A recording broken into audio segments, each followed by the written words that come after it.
Those who follow the NBL closely, like I do, will know that very much like the AFL, the umpiring and consequently the game review panel leave much to be desired. In this video, I will give you a couple examples of good and bad decisions, and these are all in my opinion, of course. If you like more NBL content, please leave a comment below letting me know.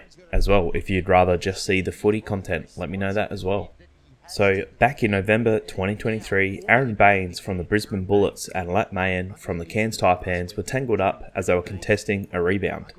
Baynes is hit with a straight elbow from Magin, which, when you slow it down, it does actually look like it's intentional. Baynes took exception to this and he didn't back down. He defended himself and he was very upset with the no call from the umpires, as you can see. Due to his behaviour and not being able to calm down, Baynes continued to abuse the referees and was consequently ejected.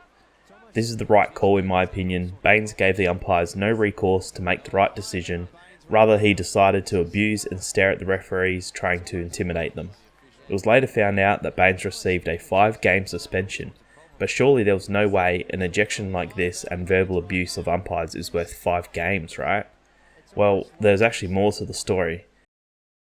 As Baynes went to the locker room after being ejected at half-time before he went to the meeting room to discuss the tactics for the second half, you can actually see Adam Ford, who's the Taipans coach, waiting outside of the Bullets locker room, seemingly waiting for someone. He confronts Baynes and actually grabs Baynes' arms, and again, Baynes takes exception to this and pushes Ford up against the wall. This is where the 5-game suspension came into play, and this footage was leaked. Under no circumstances should a player touch the opposition coach, but also, why in the world was Ford there in the opposition tunnel? He definitely shouldn't have been there, and Baynes definitely shouldn't have touched him. The whole situation sucks. But after all, everything was said and done, Baynes received 5-game suspension, which I think is fair, and Adam received 5-game suspension? A fine? What do you think he got? Nothing. Why was Ford there? Why did he grab Baynes? Why was he not with his own team? It seems like the NBL missed a massive one here. Adam Ford got no sanction for this as far as I can see. There was no fine, nothing. An opposition coach should be nowhere near the opposition team's locker rooms, and this whole thing was just a total mess. In the next clip we can see Gary Browne, and this was his second punch of the season, this time on Aaron Baynes. The first one came in round 8 against Adelaide, where Browne was fined. This time, Browne was sure to get a suspension for a second offence, right?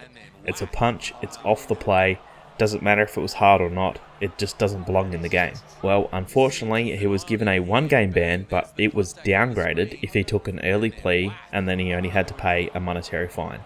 So apparently, you're allowed to punch 2 different people in the midsection during the season and there's no suspension. Push someone, I know it is the opposition coach, is a 5-game suspension. The coach gets nothing. A person who punches someone twice gets nothing. Just a monetary fine. Just doesn't add up to me. And lastly, we can see here 2 separate incidents that happened in the same game. Will Magnay from the Jack Jumpers was running down the court, looking away from where he was running. He turns and sees an opposition player in Patrick Miller. He clearly tucks his arm in and braces for the contact, but it does look like he goes off his original path to make contact with Miller. This then goes off to get reviewed. There's 3 umpires on the court, and then the bunker review it and conclude that this is nothing more than just a common offensive foul. And that is until Monday, where the game review panel actually review the footage and decide that this is a lot more than a common foul and give Will Magnay a 1-game suspension for that. That to me is extremely soft. Luckily it can be downgraded with an early plea. So what they're saying is 3 umpires on the court plus however many are in the bunker decide that this is nothing more than a common foul, but upon review it's worth a possible 1-game suspension. That just doesn't make sense. How is this the same as punching 2 separate people? He hasn't hit him in the chest, he sort of glances him on the side. It's like a hip and shoulder almost, but a very soft one. No one gets injured, and this flop by Miller is something that should be admired all the way to Chris Golding. And then later in the game, you can actually see McCall from the Taipans seek out Will Magnay. as Magnay is about to receive the ball, he receives a cheap shot to the ribs that sends him to the ground.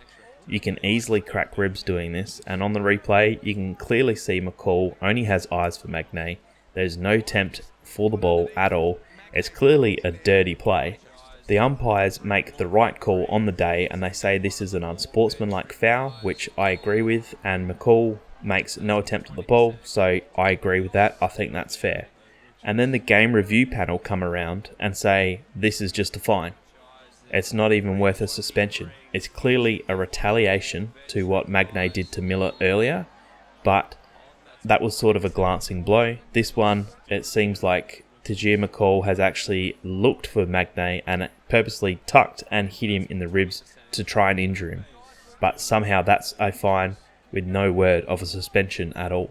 So again, in my opinion, this is totally bizarre. Just doesn't make sense. It doesn't add up, just like the AFL sometimes.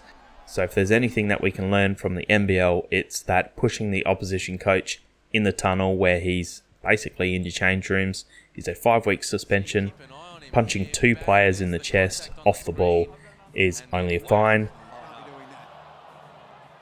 Knocking someone over as you run past them is a fine, but then purposely trying to crack someone's rib is also just a fine. I don't know. Doesn't make sense. What do you think? And again, thanks for watching.